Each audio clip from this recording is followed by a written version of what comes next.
ನಮಸ್ಕಾರಗಳು. ಕಥೆಗಾರ್ತಿ ಸರೋಜಾ ಕುಲಕರ್ಣಿ ಕಥೆಗೆ ಸ್ವಾಗತ.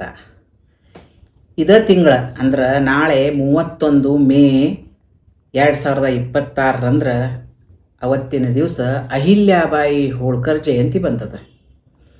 ಇವತ್ತು ನಾನು ನಿಮಗೆ ಈ ಅಹಿಲ್ಯಾಬಾಯಿ ಹೋಳ್ಕರ್ದ ಜೀವನ ಗಾಥೆಯನ್ನು ಹೇಳಬೇಕಂತ ಮಾಡೇನಿ. ಅಂದ್ರೆ ಅವಳ ಜೀವನದ ಕಥೆಯನ್ನು ಸಂಕ್ಷಿಪ್ತವಾಗಿ ನಿಮಗೆ ಹೇಳಬೇಕಂತ ಮಾಡೇನಿ.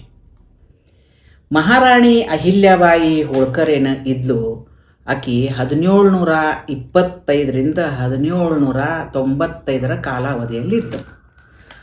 ಅವಳಿಗೆ ಮರಾಠ ಸಾಮ್ರಾಜ್ಯದ ಅಂದ್ರೆ ಮಾಲ್ವಾ ಪ್ರಾಂತ್ಯದ ಪ್ರಸಿದ್ಧ ರಾಣಿಯಾಗಿದ್ಲು.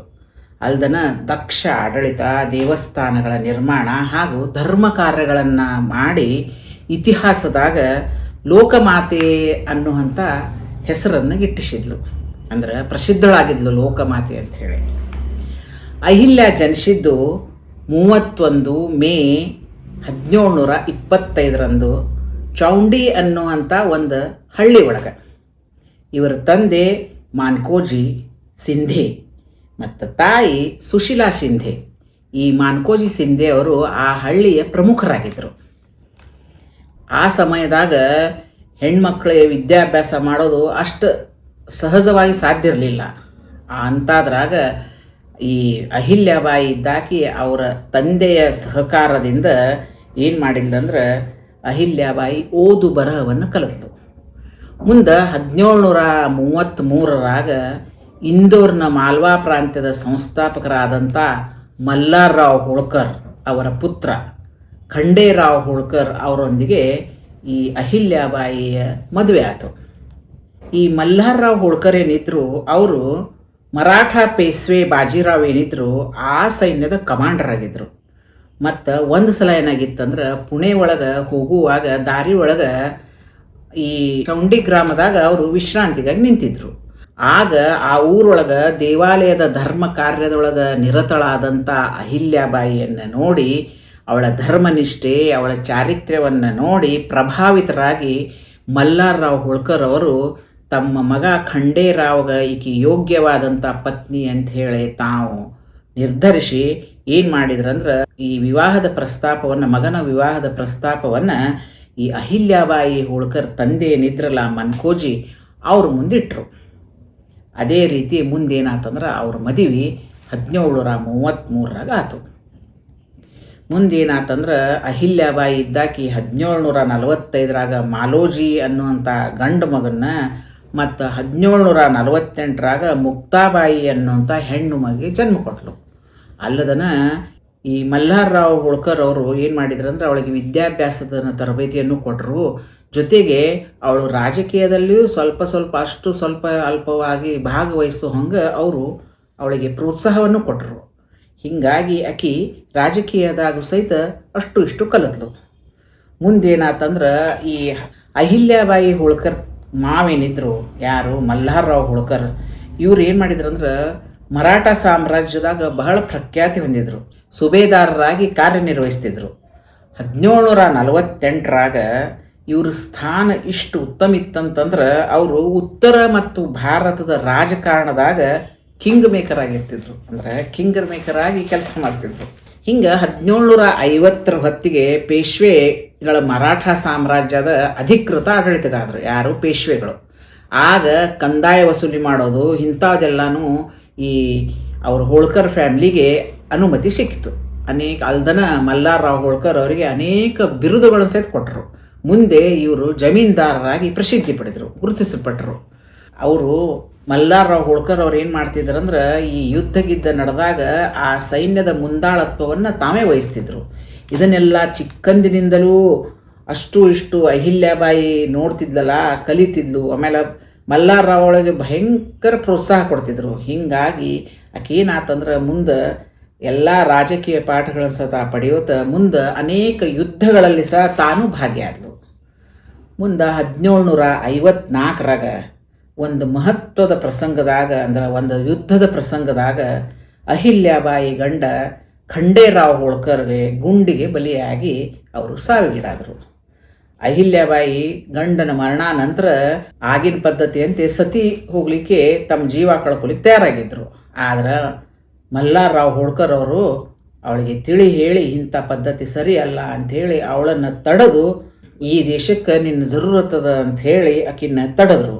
ಆಮೇಲೆ ಮಕ್ಕಳಿಗೂ ಕೂಡ ನೀನು ಬೇಕು ಅಂಥೇಳಿ. ಆಗೇನಾತಂದ್ರೆ ಮುಂದೆ ಅಹಿಲ್ಯಾಬಾಯಿ ಇದ್ದಾಕಿ ಯುದ್ಧದ ಕಾರ್ಯಗಳಲ್ಲಿ, ಯುದ್ಧದ ನಿರ್ಣಯಗಳಲ್ಲಿ ತನ್ನನ್ನು ಹೆಚ್ಚು ತೊಡಗಿಸ್ಕೊಂಡ್ರು.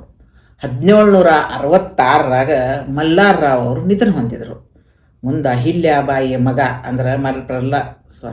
ಅಂದ್ರೆ ಮಲ್ಹಾರ್ರಾವ್ ಅವರ ಮೊಮ್ಮಗ ಮಾಲೇರಾವ್ ಹೋಳ್ಕರ್ ಇದ್ದಲ್ಲ, ಅವ 1766ರಾಗ ಮಾಳ್ವಾ ಪ್ರಾಂತ್ಯದ ಪೂರ್ಣ ಅಧಿಕಾರದಿಂದ ಕೆಲವೊಂದನ್ನು ಮರಾಠ ಸಾಮ್ರಾಜ್ಯಕ್ಕೆ ಬಿಟ್ಟು ಮುಂದೆ ಇಂದೋರ್ನ ಆಡಳಿತಗಾರರಾದರು.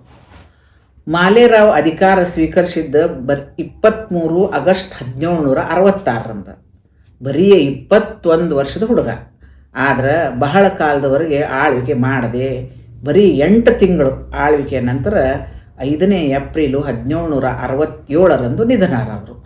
ಇದರಿಂದಾಗಿ ಏನಾತಂದ್ರೆ ಮಾಳ್ವಾ ಪ್ರಾಂತ್ಯದ ಇಂದೋರದ ಎಲ್ಲದ ಜವಾಬ್ದಾರಿ ಏನದ ಪೂರ್ಣ ಜವಾಬ್ದಾರಿ ಅಹಿಲ್ಯಾಬಾಯಿಯ ಮೇಲೆ ಅವಳ ಹೆಗಲಿಗೆ ಬಂದುಬಿಡ್ತು. ಹೋಳ್ಕರ್ ಕುಟುಂಬ ಏನಿತ್ತು ತಮ್ಮ ವೈಯಕ್ತಿಕ ಮತ್ತು ಕುಟುಂಬದ ಖರ್ಚುಗಳನ್ನು ಎಂದೂ ಸಾರ್ವಜನಿಕ ಹಣದಿಂದ ಬಳಸುತ್ತಿರಲಿಲ್ಲ. ಅಂದ್ರೆ ಸಾರ್ವಜನಿಕ ಹಣವನ್ನು ಬಳಸಿ ತಮ್ಮ ಕುಟುಂಬದ ಮತ್ತು ತಮ್ಮ ವೈಯಕ್ತಿಕ ಖರ್ಚುಗಳನ್ನು ಮಾಡ್ತಿರಲಿಲ್ಲ. ಅವ್ರು ಯಾವಾಗಲೂ ತಮ್ಮ ಆಸ್ತಿಯ ಮೂಲಕ ತಮ್ಮ ಸ್ವಂತ ಹಣದಿಂದನ ದಾನ ಮತ್ತು ದತ್ತಿಗಳನ್ನು ಕೊಟ್ಟರು. ಅಹಿಲ್ಯಾಬಾಯಿ ಆ ಸಮಯದಾಗ 16 ಕೋಟಿ ರೂಪಾಯಿಗಳನ್ನು ತನ್ನ ಪಿತ್ರಾರ್ಜಿತವಾಗಿ ಬಂದಂಥ ಆಸ್ತಿ ಹಣದಿಂದ ದಾನ ಮಾಡಿ ಇಡೀ ಭಾರತ ತುಂಬ ದತ್ತಿಗಳನ್ನು ದಾನಗಳನ್ನು ಮಾಡಿದರು. 7 ನಗರಗಳು, 4 ಧಾಮ ಯಾತ್ರೆಗಳು, ಎಲ್ಲ ಯಾತ್ರೆಗಳಿಗೆ ಹೋಗೋ ಮಧ್ಯ ವಿಶ್ರಾಂತಿ ಪಡಲಿಕ್ಕೆ ಶ್ರದ್ಧಾ ಕೇಂದ್ರಗಳು ಅಲ್ದನ್ನು ಇದೆಲ್ಲನೂ ಸಮಗ್ರವಾದ ಅಭಿವೃದ್ಧಿಯನ್ನು ಅಹಿಲ್ಯಾಬಾಯಿ ಮಾಡಿದರು. ಈಗಿನ ಕಾಶಿ ವಿಶ್ವನಾಥ ದೇವಾಲಯವನ್ನು ಸಹಿತ 1780ರಾಗ ಅಹಿಲ್ಯಾಬಾಯಿ ನಿರ್ಮಿಸಿದರು. ಅನೇಕ ಘಾಟಗಳನ್ನು, ಧರ್ಮಶಾಲೆಗಳನ್ನು, ಬಾವಿಗಳನ್ನು ನಿರ್ಮಿಸಿದರು. ತಮ್ಮ ರಾಜ್ಯದ ಮೇಲೆ ಮೊಘಲರು ಮತ್ತು ದರೋಡೆಕೋರರು ದಾಳಿ ನಡೆಸುತ್ತಿದ್ದಾಗ ಅಹಿಲ್ಯಾಬಾಯಿ ಸ್ವತಃ ಯುದ್ಧ ರಂಗಕ್ಕೆ ನುಗ್ಗಿ ಧೈರ್ಯದಿಂದ ಹೋರಾಡಿದರು. ಅದಲ್ಲದೆ ತಮ್ಮ ರಾಜಧಾನಿಯನ್ನು ಇಂದೋರ್ನಿಂದ ಏನು ಮಾಡಿದ್ರು ಅಂದ್ರೆ ಮಹೇಶ್ವರಕ್ಕೆ ಸ್ಥಳಾಂತರಿಸಿದರು. ಅಲ್ಲಿ ಒಂದು ಸುಂದರವಾದ ಕೋಟೆಯನ್ನು ಕಟ್ಟಿಸಿದರು. ಅಲ್ದನ ಆ ಕಾಲದಾಗ ವ್ಯಾಪಾರ, ಕೃಷಿ ಮತ್ತು ಕೈಗಾರಿಕೆಗಳು ಅಂದ್ರೆ ವಿಶೇಷವಾಗಿ ಈಗೇನು ಮಹೇಶ್ವರನ ಸೀರೆ ಉದ್ಯಮದ ಅದನ್ನು ಅಭಿವೃದ್ಧಿ ಹೊಂದಿಸಿದರು. ಅದಲ್ದನ ಆಗಿನ ಸಮಯದಾಗ ಎಷ್ಟೋ ಹೆಣ್ಮಕ್ಳಿಗೆ ಸಹಾಯವಾಗಿ ಇದೆಲ್ಲ ಮಹೇಶ್ವರ ಸೀರೆ ಉದ್ಯಮದಲ್ಲಿ ಅವ್ರಿಗೂ ಅವಕಾಶ ಕೊಡಿಸಿ ಅವರೂ ಬೆಳೀಲಿಕ್ಕೆ ಅವಕಾಶ ಮಾಡಿಕೊಟ್ರು. ಈ ಅಹಿಲ್ಯಾಬಾಯಿ ಹೋಳ್ಕರ್ ಪ್ರತಿಮೆ ಈ ಮಹೇಶ್ವರದಾಗ ಅಂದ್ರೆ ಈಗೇನು ಮಧ್ಯಪ್ರದೇಶದಾಗದ ಅಲ್ಲದ. ಅಲ್ದನ ನಮ್ಮ ಭಾರತ ಸರ್ಕಾರ 1996ರ ಅಂಚೆ ಚೀಟಿ ಮೇಲೆ ಅಹಿಲ್ಯಾಬಾಯಿಯ ಭಾವಚಿತ್ರವನ್ನು ಚಿತ್ರಿಸಿದರು. ಅಲ್ಲದೆ ಈಗ ಹೋದ ವರ್ಷನ 2025ರಾಗ ನಮ್ಮ 500 ರೂಪಾಯಿ ಅಂಚೆ ಚೀಟಿಯ ಮೇಲೆ ನಮ್ಮ ಅಹಿಲ್ಯಾಬಾಯಿಯ ಹುಟ್ಟುಹಬ್ಬದ ಸ್ಮರಣಾರ್ಥವಾಗಿ ಅಹಿಲ್ಯಾಬಾಯಿಯ ಭಾವಚಿತ್ರವಿದೆ. ಮತ್ತು ವಿಶ್ವವಿದ್ಯಾಲಯಕ್ಕೆ ಅಹಿಲ್ಯಾಬಾಯಿಯ ಹೆಸರನ್ನಿಟ್ಟಾರೆ. ಅದಲ್ದನ ಇನ್ನೂ ಅನೇಕ ಕಾರ್ಯಗಳನ್ನು ಅಹಿಲ್ಯಾಬಾಯಿ ಮಾಡಿದ್ದಾರೆ. ಅಹಿಲ್ಯಾಬಾಯಿ 1767ರಿಂದ 1795ರವರೆಗೂ ಸ್ವತಃ ಮಾಳ್ವಾ ಪ್ರಾಂತ್ಯದ ಆಡಳಿತವನ್ನು ಮುನ್ನಡೆಸಿದರು. ಇಂದೂರು ಬಳಿಯ ಮಹೇಶ್ವರವನ್ನು ರಾಜಧಾನಿಯಾಗಿ ಮಾಡಿಕೊಂಡು ಅಲ್ಲಿ ಕೋಟೆ ಕಟ್ಟಿ ಏನು ಮಾಡಿದ್ರಂದ್ರೆ ವ್ಯಾಪಾರ, ಕೃಷಿ ಮತ್ತು ಕೈಗಾರಿಕೆಗಳ ಅಭಿವೃದ್ಧಿ ಮಾಡಿ ದೇಶದ ಜನತೆಗೆ ಅನೇಕ ಉದ್ಯೋಗಗಳನ್ನು ಸೃಷ್ಟಿಸಿಕೊಟ್ರು. ಈ ಅಹಿಲ್ಯಾಬಾಯಿ ಹೋಳ್ಕರ್ ದೈವಭಕ್ತೆ, ಧೈರ್ಯವಂತೆ, ಸಾಹಸಿ, ಕರುಣಾಮಯಿ. ಈ ಅಹಿಲ್ಯಾಬಾಯಿ ಹೋಳ್ಕರ್ ಅವರು 13ನೇ ಆಗಸ್ಟ್ 1795ರಂದು ನಿಧನರಾದರು. ಭಾರತ ಸರ್ಕಾರ ಈ ಅಹಿಲ್ಯಾಬಾಯಿಯ ಸ್ಮರಣಾರ್ಥವಾಗಿ ಅಂಚೆ ಚೀಟಿ ಬಿಡುಗಡೆ ಮಾಡಿದ. ಅಲ್ದನ ಅತ್ಯುತ್ತಮ ಮಹಿಳಾ ಆಡಳಿತಗಾರರಿಗೆ ಅಹಿಲ್ಯಾಬಾಯಿ ಹೋಳ್ಕರ್ ಪ್ರಶಸ್ತಿಯನ್ನು ಸಹ ನೀಡಿ ಗೌರವಿಸ್ತದೆ. ಇಂತಹ ವೀರ ಮಹಿಳೆ ನಮ್ಮ ಭಾರತದಾಗ ಮತ್ತೆ ಹುಟ್ಟಿ ಬರಲಿ ಅನ್ನೋದು ನನ್ನ ಆಸೆ. ಕೇಳಿದ್ರಲ್ಲ ಕಥೆ, ಲೈಕ್ ಕೊಡ್ರಿ, ಸಬ್ಸ್ಕ್ರೈಬ್ ಮಾಡಿರಿ, ಶೇರ್ ಮಾಡಿರಿ. ಮತ್ತು ಕಾಮೆಂಟ್ ಮಾಡಿರಿ ಕತೆ ಹೆಂಗಿತ್ತು ಮತ್ತೆಂಥ ಕತೆ ಹೇಳಿ ಅಂತ. ಮತ್ತು ಪುನಃ ಭೇಟಿ ಆಗೋಣಂತ. ವಂದನೆಗಳು.